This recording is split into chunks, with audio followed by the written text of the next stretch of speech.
어느 정도 살았으면 한국 영주권 줄 수도 있잖아요. 한국인들은 완전 인종차별주의자들이라고요. 같은 아시아 사람들끼리 무슨 강제 추방이에요? 한국에서 태국인 불법 체류자들을 강제 추방함에 따라 추방된 태국인들로 인해 태국 공항이 인산인해를 이루고 있는데요. 마침 태국에 갔다가 그 실상을 알고 충격에 빠진 한 이탈리아 여성이 있습니다. 어떤 내용인지 바로 들어보겠습니다. 안녕하세요. 저는 줄리아 베르디입니다. 32살의 이탈리아 출신 셰프로 현재 로마에서 미슐랭 투스타 레스토랑을 운영하고 있어요. 사실 요리는 제 인생의 전부라고 해도 과언이 아니에요. 어릴 때부터 요리하는 게 정말 즐거웠던 저는 늘 할머니의 부엌에서 시간을 보냈고 그게 지금의 저를 만들었죠. 할머니가 정말 음식 솜씨가 좋으셨는데 저도 늘 할머니처럼 요리를 하고 싶다는 말을 입에 달고 살았죠. 비록 지금 할머니는 제 곁에 계시진 않지만 저는 할머니가 요리로 제게 주셨던 기쁨과 사랑을 기억하기 때문에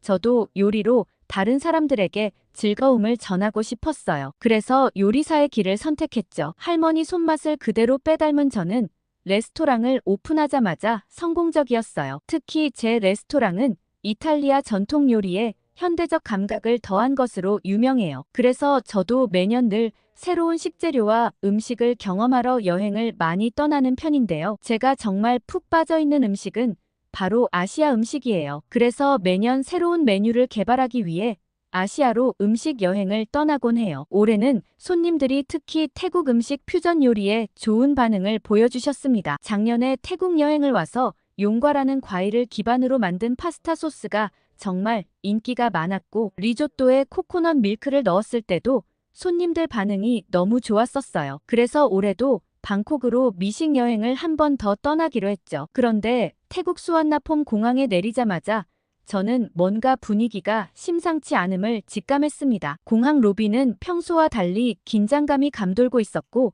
사람들의 표정이 어두웠어요. 처음에는 단순히 피곤한 여행객들이 많은가 보다 생각했지만 곧 그게 아니라는 걸 알게 되었죠. 수화물을 찾으러 가는 길에 갑자기 사람들이 우르르 한쪽으로 몰려갔어요. 호기심에 그쪽으로 고개를 돌리니 대형 스크린에서 뉴스가 나오고 있었습니다. 태국어를 잘 몰라 내용을 정확히 이해할 수는 없었지만 화면에 비친 시위 장면과 군인들의 모습을 보고 상황이 심각하다는 걸 직감했어요. 도대체 무슨 일인가 싶어 주변 사람들에게 무슨 일이냐고 물어보려 했지만 모두들 핸드폰을 붙잡고 누군가와 통화하느라 바빴습니다. 겨우 한 공항 직원을 붙잡아 상황을 물어봤더니 이러다가 쿠데타가 일어날지도 모르겠다고 도시 곳곳에서 전 국민적인 시위가 발생했다는 거예요. 순간 머리가 하얘졌습니다. 이런 상황은 전혀 예상하지 못했거든요. 직원에게 더 많은 것을 묻고 싶었지만 그 사람은 급하게 자리를 떴습니다. 겨우 수화물을 찾아 입국장으로 향했지만 그곳의 상황은 더 혼란스러웠어요. 수많은 사람들이 이리저리 모여들어 아수라장이 따로 없었습니다. 공항 직원들은 상황을 통제하려 애쓰고 있었지만 패닉 상태에 빠진 사람들을 진정시키기엔 역부족이었죠. 공항 밖의 상황도 별반 다르지 않았습니다. 거리는 아수라장이었고 수많은 태국 사람들로 거리가 북적였어요. 택시를 잡으려 했지만 모든 차량이 꽉 차 있었죠. 그때 갑자기 태국 군인이 제 앞에 나타났어요. 순간 겁에 질렸지만 지금 강제 추방당한 태국인들이 워낙 많아 여기서는 시내로 접근할 수 없을 거라며 따라오라고 했죠. 저는 강제 추방이라는 말에 의아했습니다. 공항에 있던 그 많은 사람들이 다 강제 추방을 당한 건가 싶은 생각이 들었죠. 그래도 태국은 관광도시인 만큼 외국인 관광객들을 대상으로는 따로 시내로 이동할 수 있는 교통수단을 제공해주는 듯 했습니다. 저는 태국 군인을 따라 좁은 골목길로 들어섰고 골목을 빠져나와 도착한 곳은 작은 사원이었어요. 그곳에는 이미 여러 외국인 관광객들이 몰려 있었습니다. 군인은 잠시만 기다리면 차량이 올 거라고 얘기했죠. 이미 많은 외국인들이 태국 현지 상황에 굉장히 당황하고 있었어요. 이런 뉴스를 접해본 적이 없는데 도대체 태국에서 무슨 일이 일어나는 거냐고 서로 궁금해했죠. 그러는 와중에 대형 관광버스 차량이 도착했고 다들 그 차량을 타고 방콕 시내로 이동했습니다. 힘겹게 숙소에 도착한 다음 저는 진이 다 빠졌어요. 여행의 설렘은 이미 사라지고 없었죠. 그래도 이왕 온 김에 뭐라도 해야겠다는 생각에 단골 태국 식당을 찾아갔습니다. 평소 이 식당의 팟타이는 제가 가장 좋아하는 태국 음식이었거든요. 식당에 들어서자 사장님이 반갑게 맞아주셨어요. 하지만 평소와는 다른 무거운 분위기가 느껴졌습니다. 사장님의 얼굴에는 피곤함이 가득했고 평소의 활기찬 모습은 찾아볼 수 없었어요. 주문을 하고 음식을 기다리는 동안 사장님이 제게 다가와 앉으셨습니다. 그리고는 한숨을 쉬며 말을 꺼내셨어요. 사장님은 요즘 장사가 잘 안 된다고 말씀하셨습니다. 관광객도 줄고 태국 사람들도 다들 혼란스러워 그런지 밖에도 잘 안 나다닌다고 하셨죠. 저는 아까 공항에서 겪은 일도 그렇고 불법 추방 얘기가 도대체 무슨 일인지 궁금해져서 이유를 물어봤습니다. 그러자 사장님은 갑자기 한국에 대한 이야기를 하기 시작했어요. 처음에는 무슨 연관이 있는 건지 이해가 가지 않더라고요. 사장님은 최근 한국에서 태국인들을 대거 강제 추방했다고 말씀하셨어요. 그중에는 사장님의 조카도 있었다고 하더라고요. 대학을 갓 졸업하고 한국에서 일자리를 구했던 젊은이였대요. 그러면서 사장님은 한국이 태국인들을 무시한다고 말씀하셨습니다. 그저 싼 노동력으로만 여긴다고 하더라고요. 사장님의 목소리에는 분노와 슬픔이 섞여 있었습니다. 사장님의 조카는 열심히 일했고 한국에서 말썽 피운 일도 하나도 없다고 했어요. 그런데 하루아침에 쫓겨났다는 거예요. 게다가 한국에서 강제 추방된 태국인들이 수만 명에 이른다고 했습니다. 그들 중 대부분이 단순히 더 나은 삶을 위해 한국에 갔던 사람들이라고 하더라고요. 그 때문에 사장님은 지금 태국에서 밴 코리아 운동이 한창이라고 말씀하셨습니다. 저는 그게 무슨 뜻인지 물어봤더니 한국 여행도 가지 말자는 거고 한국이 태국인들을 이렇게 대했으니 태국인들도 그들에게 같은 방식으로 대하자는 거라고 하더라고요. 저는 놀라움을 감출 수 없었습니다. 한국에 대해 들어본 적은 있었지만 이런 식의 갈등이 있는 줄은 몰랐거든요. 사장님은 계속해서 이야기를 이어갔습니다. 한국 사람들은 같은 아시아 사람이면서 태국인들을 무시한다고 말씀하셨어요. 그저 가난한 나라에서 온 사람들로만 본다고 하더라고요. 하지만 태국인들도 자존심이 있고 태국 문화도 소중하며 태국 음식도 세계적으로 유명하다고 강조하셨습니다. 저는 그런데 시위는 왜 일어나는 거냐고 물어봤죠. 그러자 사장님은 태국 정부에게 한국의 강경한 태도를 취하라는 사람들이 시위를 여는 거라고 했어요. 정부에서 강대국인 한국의 비위에 맞춰 저자세로 나오니 이렇게 추방당하는 거 아니냐고 하시면서요. 태국 관리들은 다 매국노라면서 그나마 국방부 장관이 서울은 3일 만에 다 쓸어버릴 수 있다고 얘기해서 지금 여론의 굉장한 지지를 받고 있는 중이라고 하더라고요. 저는 사장님의 말만 듣긴 했지만 이게 정말 사실이라면 한국은 인종차별이 굉장히 심한 나라라는 생각이 들었어요. 이어서 사장님은 이제 태국인들은 절대 한국에 가지 않을 것이라고 말씀하셨어요. 한국 제품도 사지 않을 거라고 하더라고요. 태국인들의 자존심을 지켜야 한다고 강조하셨습니다. 그러면서 사장님도 내일부터는 시위에 동참할 예정이라며 오늘 잘 왔다고 하셨어요. 사장님의 말씀이 끝나자 주문했던 팟타이가 나왔습니다. 하지만 평소와는 달리 음식의 맛을 제대로 느낄 수 없었어요. 머릿속은 온통 사장님의 이야기로 가득 찼습니다. 이렇게 큰 외교 문제가 발생하고 있다는 게 이해가 안 갔고 한국인들은 왜 태국인들을 미워하는 건지 알 수가 없었거든요. 먹는 둥 마는 둥 하고 호텔로 돌아오는 길거리 곳곳에서 밴 코리아 포스터를 볼 수 있었어요. 시위에 참여한다며 문을 닫은 가게들이 정말 많이 있더라고요. 태국의 상황이 점점 악화되면서 제 여행 계획은 완전히 흐트러졌습니다. 거리는 한산해졌고 대부분의 상점과 식당이 문을 닫았어요. 유명 관광지조차 휴업에 들어갔죠. 이대로는 태국에 더 머물 수 없다는 판단이 섰습니다. 호텔 로비에서 다음 목적지를 고민하며 노트북을 펼쳤어요. 이대로 이탈리아로 돌아가기에는 비행기 티켓값과 시간이 너무 아까웠거든요. 저는 다른 아시아 나라를 생각해봤고 중국과 한국을 떠올렸습니다. 두 나라 모두 풍부한 음식 문화로 유명했죠. 중국은 다양한 식재료와 조리법으로 유명했고 한국은 발효 음식과 건강식으로 주목받고 있었거든요. 그런데 아무래도 한국은 김치나 비빔밥 그리고 김밥이 전부인 것 같다는 생각이 들었고 그닥 새로울 게 없다는 느낌이 들었어요. 그런데 중국은 워낙 땅도 넓고 식재료도 다양하니 다양한 지방 요리를 경험해보자는 생각에 중국행을 결정했습니다. 하지만 저는 좌절하고 말았어요. 예약 사이트에 들어가 보니 가장 빠른 중국행 비행기를 타려면 일주일이나 기다려야 하더라고요. 그때까지 태국에 머물 순 없었어요. 어쩔 수 없이 다른 옵션을 찾아보다 내일 오후에 출발하는 한국행 비행기를 발견했습니다. 솔직히 아쉬웠지만 다른 선택이 없겠다 싶어 한국행을 선택했습니다. 원래 예상보다 훨씬 빨리 공항으로 출발했어요. 아무래도 어제처럼 아비규환인 상황일 테니 비행 시간에 늦을 수도 있다는 생각이 들었거든요. 아니나 다를까 공항엔 어제보다 더 많은 사람들이 몰려있는 것 같았습니다. 군인들이 질서를 정리하려 노력하는데도 워낙 인파가 많아 쉽지 않았죠. 체크인 카운터는 긴 줄로 가득했고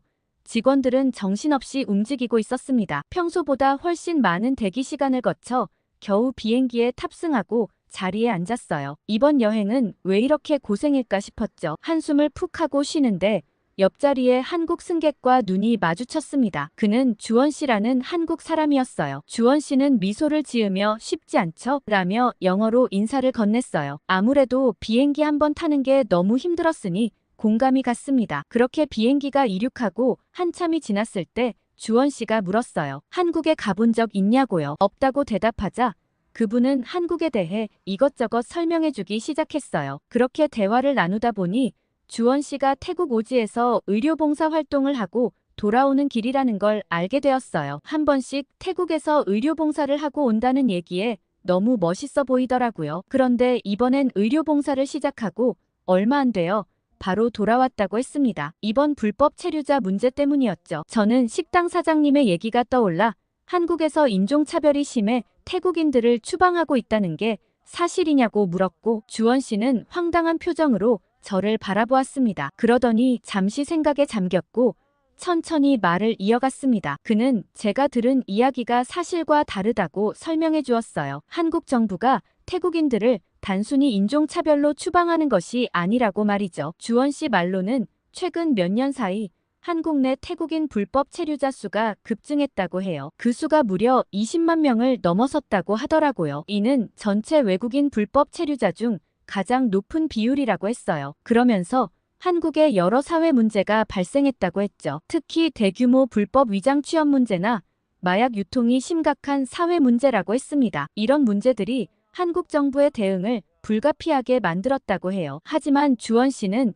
이것이 결코 인종차별이 아니라고 얘기했어요. 한국 정부가 불법 체류 문제를 해결하기 위해 노력하고 있지만 동시에 합법적인 체류자들의 권리는 보호하고 있다고 말이에요. 저는 태국 사장님 말씀만 듣고 한국에 대해 크게 오해할 뻔했어요. 주원 씨 얘기를 들어보니 전적으로 태국에 책임이 있는 것 같았고 당연히 태국 정부는 한국에 대해 사과하는 게 맞다는 생각이 들더라고요. 그런데 일부 시민들은 그런 정부에 반대하는 시위까지 열고 있다니 상황 파악을 제대로 못한 것 같았죠. 그런데 주원 씨와의 대화에 몰입해 있던 저는 갑자기 배에서 느껴지는 불편함에 인상을 찌푸렸어요. 한 번씩 아시아 국가를 여행할 때는 물가리처럼 배탈이 나곤 하는데 하필 비행기에서 이런 일이 생겼던 거죠. 제가 계속 화장실을 왔다 갔다 하자 제게 뭔가 이상이 생겼다는 걸 눈치챈 주원 씨가 걱정스러운 표정으로 물어보더라고요. 저는 괜찮다고 했지만 그는 의사의 눈으로 봤을 때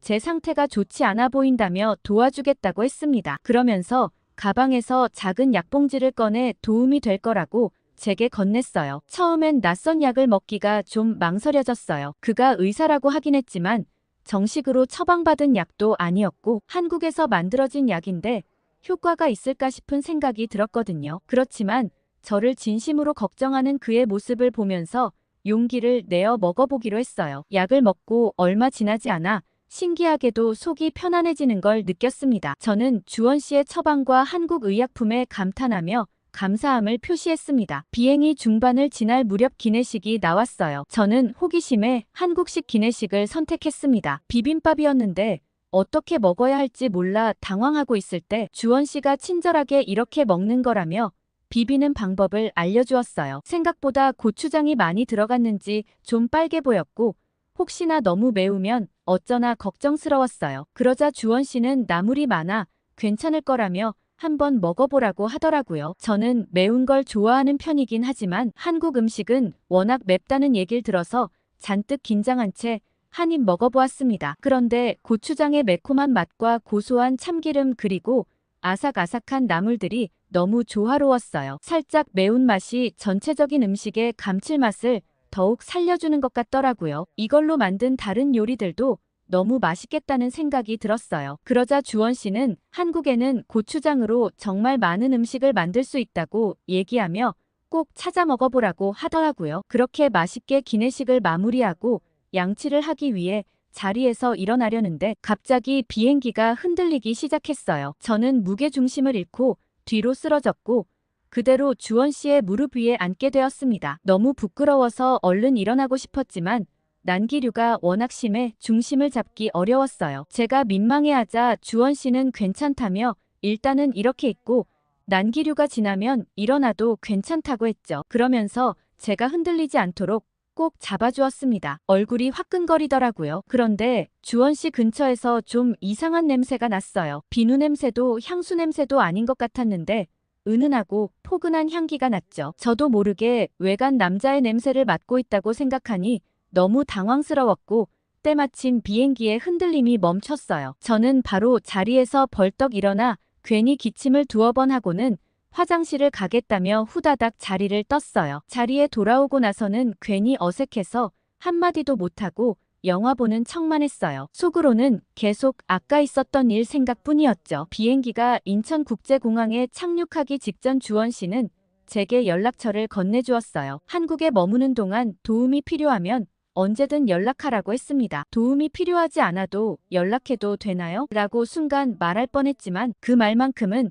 꾹 참고 알겠다고 얘기했습니다. 서울에 도착한 첫날 저는 호텔 주변을 산책하며 한국 음식점들을 둘러봤어요. 하지만 메뉴판에 적힌 비빔밥, 불고기, 김치찌개 같은 익숙한 이름들은 제 호기심을 자극하지 못했습니다. 이미 알고 있는 음식들 말고 진짜 한국인들이 즐겨 먹는 특별한 요리를 맛보고 싶었어요. 아무래도 골목 사이사이에 이런 가게들이 많을 것 같다는 생각을 했고 번화가에서 벗어나 작은 동네의 골목을 막연히 헤매기 시작했습니다. 그러다 골목 깊숙한 곳에 위치한 작은 가게 앞에 멈춰 섰어요. 딱 제가 찾는 그런 가게인 것 같았죠. 간판도 없는 허름한 외관에 잠시 당황했지만 문을 열고 들어서자 활기찬 분위기에 놀랐습니다. 테이블마다 사람들로 가득했고 맛있는 냄새가 코를 자극했어요. 아주머니께 가게 이름을 여쭤봤더니 포장마차라고 설명해 주셨습니다. 제가 생각하기에는 길거리 음식점의 일종인데 현지인들이 술과 함께 간단한 요리를 즐기고 가는 곳인 듯 했어요. 주인 아주머니께서 다가와 메뉴판을 보여줬고 저는 한국어를 할 수 없었기에 주변 테이블을 보고 대충 2가지 메뉴를 골랐습니다. 그러자 아주머니께서 보인 반응에 저는 깜짝 놀랐어요. 너무 많다며 하나만 고르라는 느낌이었어요. 그런데 저는 요리를 연구하는 사람으로 사실 더 많이 시키고 싶었지만 음식을 남기는 건 예의가 아닌 것 같아 2개만 시켰거든요. 저를 걱정해주는 아주머니의 행동에 감사했지만 다 먹을 수 있다며 배를 내어 보이는 걸로 제 마음을 대신했어요. 잠시 후 음식이 나오기 시작했어요. 옆 테이블에서 김치찌개랑 비슷하지만 분명 김치찌개는 아닌 음식을 굉장히 맛있게 먹고 있더라고요. 그 음식은 부대찌개였어요. 나중에 알고 봤더니 부대찌개는 한국 전쟁 이후 미군 부대에서 나온 재료들로 만들어진 음식이라고 하더라고요. 그 설명을 보자마자 불과 얼마 전까지만 해도 전쟁의 폐허 속에 있던 한국이 이렇게 발전했다는 게 믿기지 않고 놀랍더라고요. 한국의 어르신들이 정말 대단하다는 생각이 들었어요. 아무튼 부대찌개는 김치찌개처럼 매운 느낌이었지만 훨씬 오묘한 맛들이 많이 났어요. 건더기도 너무 많아 골라 먹는 재미가 있더라고요. 제가 부대찌개 재료 중 한 가지를 보고 정말 깜짝 놀란 게 하나 있었는데요. 바로 스팸이에요. 스팸은 보통 이렇게 요리로 거의 먹지 않는데 매콤한 국물에 들어가 있으니 짭조름하면서 구수한 게 너무 맛있는 거예요. 서로 어울릴 것 같지 않은 재료들이 이렇게 조화로운 맛을 낼 수 있다니 신기했어요. 그리고 다음 아주머니가 내어주신 메뉴를 보고 저는 소리를 지르고 말았습니다. 내가 시킨 게 정말 이게 맞는지 2~3번 물어봤죠. 한국인들은 뭐 이런 걸 다 먹나 싶었거든요. 멀리서만 봤을 땐 양념치킨 같은 음식인 줄 알았는데 그 메뉴는 닭발이었어요. 아주머니가 계속 저를 말리셨던 게 배부를까봐 그런 게 아니라 이 닭발 때문이었다는 느낌이 들더라고요. 그렇지만 이미 주문하기도 했고 다른 한국 사람들은 너무 맛있게 먹었기 때문에 조금 꺼려졌지만 용기 내어 한 점 집어들었어요. 그러곤 눈을 질끈 감고 한 입 먹어봤죠. 그런데 씹으면 씹을수록 고소하고 매콤한 맛이 입안에 퍼졌습니다. 질긴 식감과 독특한 맛이 오히려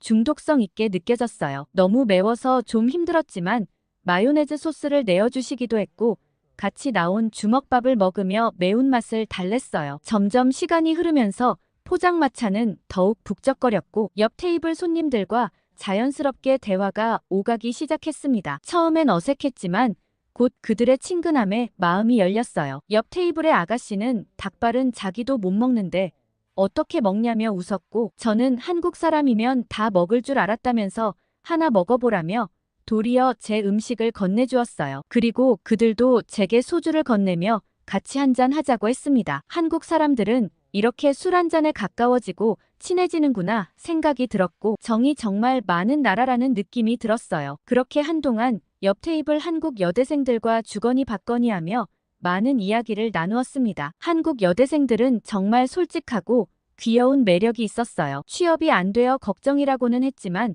한국의 미래가 워낙 밝기 때문에 금방 헤쳐나갈 수 있다고 했죠. 한국 여대생들과 다음에 꼭 보자며 SNS 아이디를 주고받고 있는데 갑자기 제게 메시지가 하나 도착했어요. 주원 씨가 보낸 내용이었죠. 저는 술도 어느 정도 됐겠다 용기를 내어 한번 만나고 싶다고 얘기했어요. 그러곤 제가 있는 장소를 보냈죠. 그땐 무슨 정신이었는지 모르겠어요. 한참을 그 친구들과 이야기를 하고 보니 꽤나 시간이 늦었고 다시 호텔로 돌아가야겠다고 생각했습니다. 그렇게 자리에서 일어나려는데 골목은 꽤 어두워져 있었어요. 제가 현지인 맛집을 찾으려고 구석구석 들어온 게 기억났죠. 분명 큰 길로 가는 방향이었는데 늦은 밤이라 그런지 점점 인적이 드물어지더니 분위기가 달라졌습니다. 어둡고 좁은 골목길은 왠지 모를 불안감을 주었어요. 그때 갑자기 앞에서 남성 3명이 나타났습니다. 처음엔 그저 지나가는 사람들이려니 했지만 그들의 행동이 이상했어요. 비틀거리며 걸어오는 모습이 술에 취한 것 같기도 했고 뭔가에 홀린 듯한 느낌도 들었습니다. 저는 최대한 그들과 먼 방향으로 걸어가려고 했지만 그들은 제 앞을 가로막았고 알아듣지 못할 언어로 뭐라고 말하기 시작했습니다. 저는 다시 뒤로 돌아서서 가야겠다고 생각하고 몸을 돌렸지만 그들 중 한 명이 제 팔을 잡아 끌었습니다. 저는 깜짝 놀라 소리를 질렀고 그 사람의 얼굴을 보니 뭔가 이상한 표정을 짓고 있었어요. 그때 유튜브에서 봤던 한 영상이 떠올랐습니다. 마약 중독자의 표정과 흡사했죠. 그 사람이 제 팔을 잡아 당기려는 순간 저는 눈을 질끈 감고 큰 소리를 쳤습니다. 그때 누군가 반대편에서 큰 소리를 질렀고 눈을 떠보니 주원 씨였어요. 주원 씨를 보고 안도의 한숨을 쉬었고 주원 씨는 재빨리 다가와 그 사람들로부터 저를 떼어놓았습니다. 그러면서 당장 경찰서에 가자며 주원 씨가 112에 신고하려는 찰나 그들은 불이 나게 도망을 치더라고요. 주원 씨는 즉시 휴대폰을 꺼내 경찰에 신고했어요. 경찰이 도착하기까지 주원 씨는 계속해서 주변을 살폈고 제게 괜찮냐고 물으며 안심시켰습니다. 저는 여전히 놀란 상태였지만 주원 씨의 존재가 큰 위안이 되었어요. 얼마 지나지 않아 경찰차 사이렌 소리가 들렸습니다. 놀라울 정도로 빠른 대응이었어요. 경찰관들이 차에서 내려 우리에게 다가왔고 주원 씨는 다시 한번 상황을 자세히 설명했어요. 경찰관들은 주원 씨의 말을 주의 깊게 듣더니 신속하게 주변을 수색하기 시작했어요. 동시에 한 경찰관이 제게 다가와 괜찮은지 물었어요. 영어도 정말 잘하고 친절한 모습에 감동스러웠어요. 하지만 제가 정말 놀랐던 건 얼마 지나지 않아서 경찰관들이 그 사람들을 체포했다는 점이었어요. CCTV가 많이 달려있어 그런가 정말 신속하게 검거를 하는 게 신기했죠. 그러면서 그들이 불법 체류자였고 근처에서 마약에 취해 있는 상태로 발견되었다는 얘기까지 해주더라고요. 그리고 나서 경찰은 저를 호텔까지 데려다 주겠다고 했고 주원 씨도 같이 가주었어요. 그제서야 저는 주원 씨가 어떻게 여기까지 왔는지 생각해보게 됐죠. 저는 도대체 어떻게 알고 왔냐고 물어봤어요. 그러자 주원 씨는 직접 장소까지 보낸 거 모르냐고 제게 물었고 주원 씨에게 보낸 메시지를 다시 한번 보고는 깜짝 놀랐습니다. 그땐 약간 취기가 있었는지 오타가 가득한 메시지를 보냈었더라고요. 주원 씨는 오타가 너무 많아 술에 취한 거 아닌가 싶었고 혼자 여행 와서 무슨 일이 생길까 걱정되는 마음에 와봤다고 했어요. 저는 주원 씨 아니었으면 큰일 날 뻔했다며 진짜 한국 사람들이 가는 음식점을 가보고 싶은 마음에 골목골목 뒤져 음식점을 찾아온 거라고 했죠. 그러자 주원 씨는 무사해서 다행이라며 그렇게 한국 사람들이 먹는 음식들이 궁금하면 내일 같이 가보자고 했어요. 저는 못난 모습만 보여준 거 아닐까 내심 걱정스러웠지만 내일 한 번 더 만나자고 제안하는 모습에 가슴을 쓸어내렸습니다. 그렇게 주원 씨와 저는 경찰차를 타고 호텔로 돌아왔어요. 그제서야 방금 전 겪은 일이 또 한 번 생각나더라고요. 한국은 정말 치안이 좋은 곳이라고 생각했는데 불법 체류자들 때문에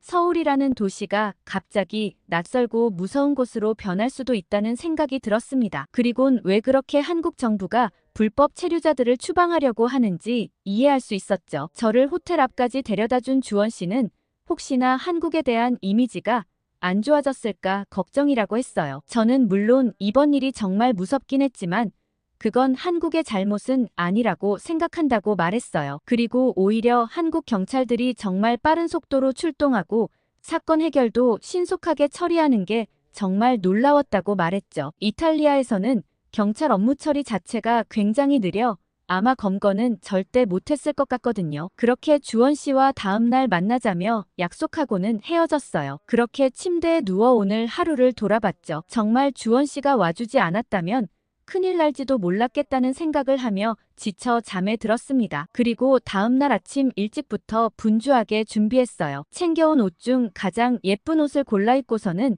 주원 씨와 약속 장소에 도착했죠. 주원 씨가 준비한 장소는 시장이었고 저는 너무 흥분했어요. 시장이라면 제겐 보석함 같은 장소거든요. 재료 하나하나가 제겐 다 보석이라 여겨지는데 그걸 모아둔 곳이라니 정말 기대됐어요. 시장 안으로 들어서자 온갖 냄새와 소리가 저를 감쌌고 분주히 오가는 사람들 사이로 다양한 음식 냄새가 코를 자극했습니다. 노점상들은 저마다의 음식을 자랑하며 손님들을 불렀어요. 그리고 시장 한복판에서 빈대떡이라는 음식을 발견했습니다. 주원 씨는 녹두라는 재료로 만든 팬케이크 같은 거라고 하더라고요. 따끈따끈하게 구워진 빈대떡을 한 입 베어 물자 고소한 맛이 입안에 퍼졌어요. 특유의 바삭한 식감과 함께 녹두의 담백한 맛이 어우러져 있었습니다. 간장에 콕 찍어 먹는 맛도 일품이었어요. 팬케이크보다 훨씬 다양한 맛이 어우러져 있었죠. 한국 시장은 정말 여기저기 활기가 넘쳐 흘렀습니다. 살아 숨쉬는 느낌이 들더라고요. 문제는 몇 발자국만 가면 계속 새로운 음식들이 나와서 도저히 진도가 안 나간다는 점이었어요. 다 먹어보고 싶었죠. 그러다 갑자기 주원 씨가 이게 바로 고추장으로 만든 거라며 제게 한 음식을 가리켰고 그건 바로 떡볶이였어요. 쫄깃한 떡과 매콤한 고추장 소스의 조화가 독특하면서도 중독성 있었어요. 비빔밥과는 완전 다른 요리가 되어 있더라고요. 저는 갑자기 고추장을 활용해서 음식을 만들어보고 싶다는 생각이 들었어요. 이탈리아 음식들 중에서도 피칸테라고 매운 고추를 활용한 음식이 있는데 고추장을 이용해 파스타를 만들어보면 어떨까 싶은 생각도 들더라고요. 한국에서 국물 요리를 많이 먹는 것처럼 파스타에 자작한 국물을 만들어보고 싶었어요. 거기다 해산물과 고추장을 활용해 베이스를 만들면 딱이라는 생각이 들었죠. 한국에 있으면서 아이디어가 잔뜩 샘솟더라고요. 저는 시장으로 초대해준 주원 씨에게 너무 고마워했고 주원 씨는 시장 말고도 자주 가는 설렁탕집부터 전통 찻집까지 다양한 한국의 음식점들을 제게 소개해 주었어요. 그렇게 한국에서 제 아이디어 노트를 가득 채워 올 수 있었죠. 그리고 헤어지던 날 주원 씨는 고추장 파스타가 완성되면 연락달라며 이탈리아로 날아오겠다고 했어요. 저는 그 말만 듣고도 감동적이었죠. 사실 여행지에서 잠깐 만난 인연은 금세 휘발되기 십상이잖아요. 저는 얼른 이탈리아로 돌아가 밤새 연구를 해야겠다며 웃어 보였습니다. 그리고는 공항에서 처음이자 마지막으로 진하게 포옹을 하고는 헤어졌어요. 아마 인연이라면 다음에 정말 이탈리아에서 또 만날 수 있겠죠? 오늘 줄리아 씨의 사연 어떻게 들으셨어요? 하마터면 불법 체류자들 때문에 안전한 서울의 이미지를 망칠 뻔했다니 정말 화가 나더라고요. 그렇지만 한국인 주원 씨 덕분에 즐겁게 서울을 즐기고 가서 참 다행이라고 생각했습니다. 저라면 곱창을 소개해줬을 것 같은데